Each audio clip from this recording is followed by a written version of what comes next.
কপিলি এখন দলং আৰু বহু স্মৃতি কপিলি কপিলি ৰাংধালি সোৱালি ককা দেউতা নাতি আৰু হাতী দেবিলালকে ধৰি নগাঁৱৰ কামপুৰবাসীৰ স্মৃতি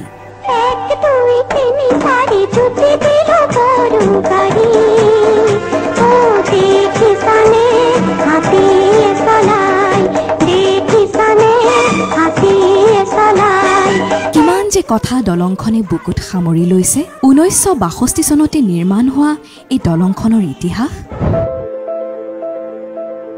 কামপুৰ গোটেই বৃহত্তৰ অঞ্চল সামৰি থকা এই দলংখন 1962 চনত তেতিয়াৰ চহৰ উন্নয়নৰ মন্ত্ৰী আছিলে মতিৰাম বৰা ডাঙৰীয়া তেখেতে দিয়া চেংচনৰ পইচাৰে এই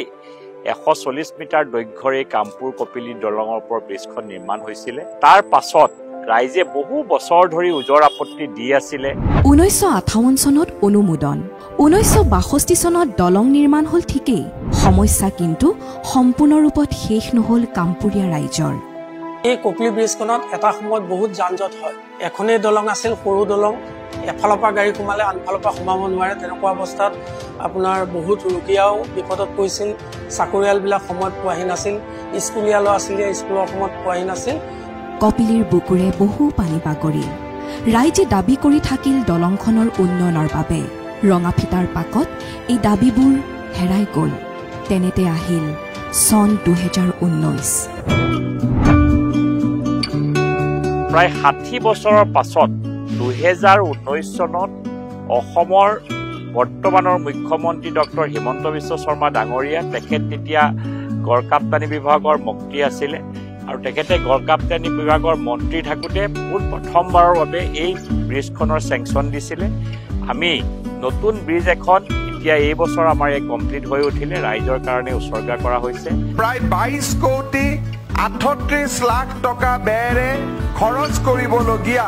এই দলংখনৰ আজি আমি আধাৰশিলা স্থাপন কৰিলো অৰ্ধ শতিকাজোৰা ধৈৰ্য অপেক্ষাৰ পৰিলন্ত অৱশেষত দেবিলালৰ হাওদাত উঠি পাৰ হোৱা এই দলংখনিৰ ৰূপ সলনি হ'ল নতুন ৰূপ নতুন চিন্তা ন সোঁৱৰণি গঢ়াৰ বাট মুকলি হ'ল পুৰণি দলংখনি পদসেতুৰ ৰূপ দি কাষতে নতুন কপিলি সেতুখনি সাজু হ'ল আমি জন্মত যিটো পৰিৱেশ দেখিছিলোঁ আজি যিটো পৰিৱেশ দেখা পাইছোঁ এই পৰিৱেশটো দেখি আমি নথৈ সুখী হৈছোঁ আৰু এই ক্ষেত্ৰত অসম চৰকাৰৰ যিটো উন্নয়ন এই উন্নয়নক আমি বিশেষভাৱে শলাগ জনাইছোঁ এখন দলঙে কেৱল দুবাৰকে সংযোগ নকৰে সংযোগ কৰে মন জীৱন